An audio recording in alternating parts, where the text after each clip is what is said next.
Bismillahirrahmanirrahim. Assalamualaikum warahmatullahi wabarakatuh. Alhamdulillahirabbil alamin. Bersyukur kepada Allah yang Maha Pengasih, yang tak pernah pilih kasih. Bersyukur kepada Allah yang Maha Penyayang, yang sayangnya takkan pernah terbilang. Allahumma salli ala Sayyidina Muhammad wa ala ali Sayyidina Muhammad. Salawat bermahkotakan salam semoga tercurahkan kepada junjungan alam, pelipur lara di kala duka, pengobat kalbu di kala rindu, dan penerang hati di kala tersakiti, yakni ala sayyidil wujud wal afdali li kullil mawjud, habibil mahbub sayyidil kaunaini wa thaqalain, habibina wa syafi'ina wa maulana Muhammad sallallahu alaihi wasallam, sahibus syariah liyutammima makarimal akhlaq. Hadirin rahimakumullah, yang insya Allah dirahmati oleh Allah Subhanahu wa Ta'ala. Amin ya Rabbal Alamin. Di tengah kehidupan yang penuh ujian dan cobaan, tentu kita semua sebagai seorang hamba berharap untuk selamat, baik selamat di dunia maupun selamat di akhirat. Tiada yang lebih menakutkan bagi seorang mukmin selain siksanya Allah Subhanahu wa Ta'ala. Tapi ada satu ayat yang menjadi motivasi bagi kita semua, yaitu di surat Al-Kahfi ayat 107. Allah Subhanahu wa Ta'ala berfirman, A'udzu billahi minasyaitonir rajim. Bismillahirrahmanirrahim. Innal ladzina amanu wa 'amilus solihati kanat lahum jannatul firdausi nuzula. Sesungguhnya orang-orang yang beriman, yang beramal soleh, ada bagi mereka apa? Jannatul firdaus, surganya firdaus, nuzula, sebagai tempat tinggalnya. Dilanjutkan oleh ayat 108 surat Al-Kahfi, Allah Subhanahu wa Ta'ala berfirman, khalidina fiha, kekal abadi di dalamnya, la yabghuna anha hiwala. Mereka tidak ingin keluar dari surganya Allah Subhanahu wa Ta'ala. Maka dari ayat ini kita tahu bahwasannya seorang mukmin yang beramal soleh telah memiliki rumah di surganya Allah. Tapi bagaimana ia sampai ke surganya Allah tanpa melewati nerakanya Allah? Maka Rasulullah menjelaskan dalam hadisnya, An Ibni Mas'udin Anin Nabiyyi sallallahu alaihi wasallam qala. Dari Ibnu Mas'ud, Nabi Muhammad sallallahu alaihi wasallam bersabda, Ala ukhbirukum biman tuharramu alaihin nar.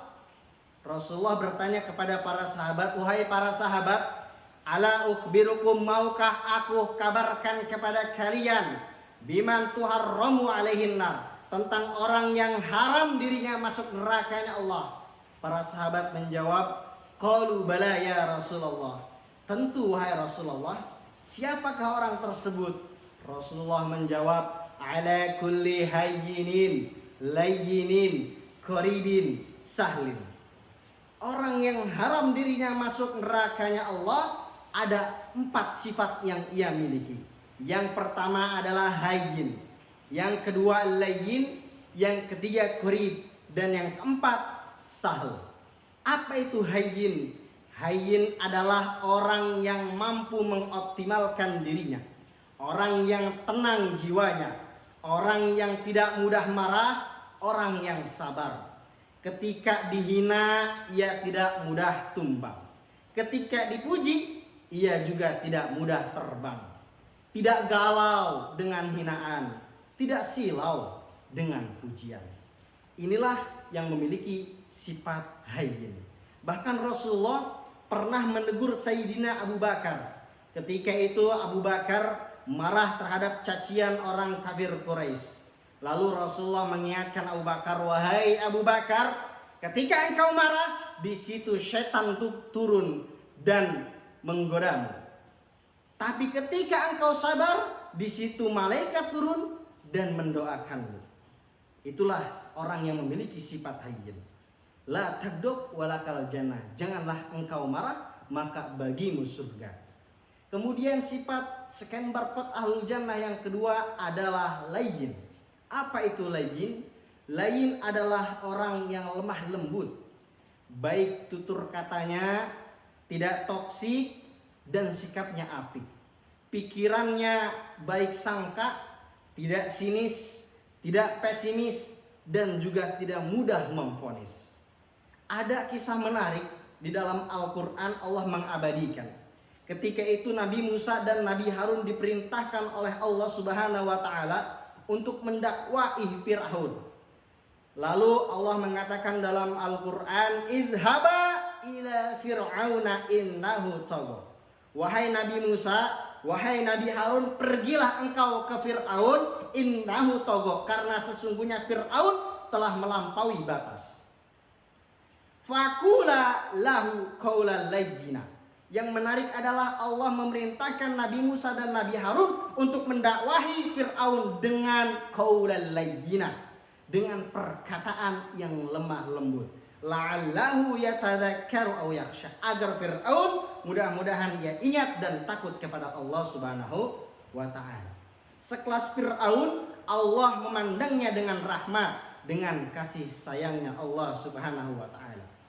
Kemudian scan barcode sifat ahlul jannah yang ketiga, yaitu qorib. Qorib dalam bahasa Arab artinya dekat.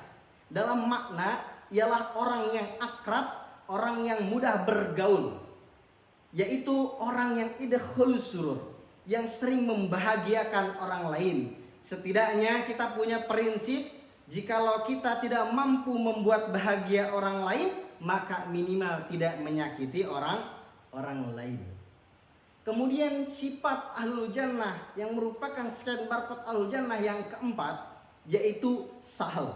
Sahal adalah orang yang memudahkan orang lain, memudahkan urusan lain, tidak menyulitkan urusan orang lain. Ketika kita jadi pejabat, ketika kita jadi pemimpin, ketika kita jadi bos, jadilah pemimpin yang baik, jadilah pejabat yang baik, jadilah bos yang baik. Memudahkan urusan orang lain, kehadirannya dinantikan dan ketiadaannya dirindukan. Inilah 4 scan barcode ahlul jannah yang insya Allah 4 sifat ini haram dirinya masuk nerakanya Allah. Sehingga hikmah daripada bulan suci Ramadan adalah ketika kita berlatih 4 sifat ini, yaitu hayyin, layyin, qorib, dan sahal. Itu sangat mudah di bulan suci Ramadan. Ketika kita ingin marah, Masya Allah, janganlah marah. Lagi bulan puasa, sedang berpuasa, dilarang untuk marah. Betul. Maka hanya ini yang dapat saya sampaikan.